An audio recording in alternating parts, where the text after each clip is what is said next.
So I got back just in time for the big fight, Better Bia versus Bivol.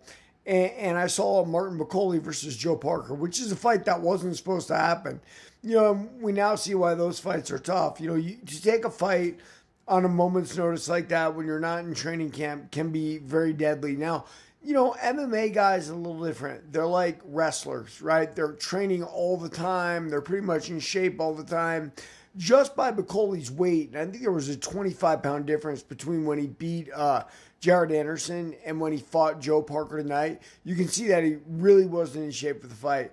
And it's kind of a shame because Bakole was the boogeyman of the division, so we're able to see what he could do, against the elite. Now, we did see fast hands, long hands, obviously, but I don't think that he was in shape for the fight. I don't think he took the fight like he was in shape. He was too happy and smiling and whatnot. And I will tell you that that punch, I know it hit him on top of the head, but it looked a lot like a phantom punch. My wife said, "Hey, can I see that again?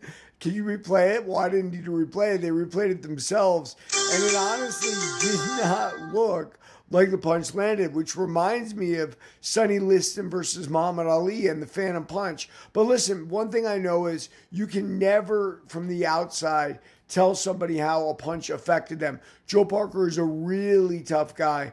I mean, those Maoris, you can hit them with a baseball bat, they will keep going, and they're also very very powerful.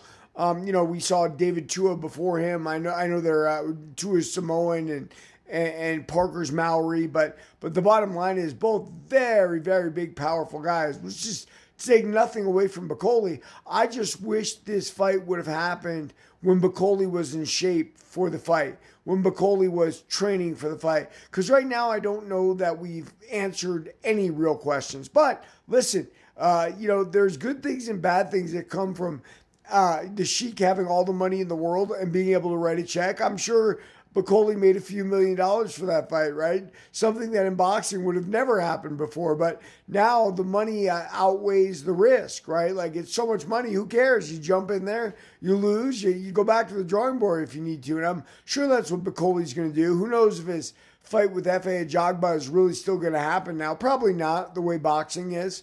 But yeah, man, I mean, look, there's always good with the bad. So, thank God Riyadh season's here and making things happen. I thought it was funny when Turki Al Sheikh didn't remember the guy he got to replace Shakur Stevenson's opponent. Well, I don't know who he is either, so I'm not talking smack.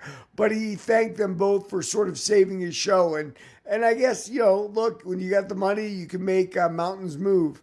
Everybody read my book, Warrior of the Light.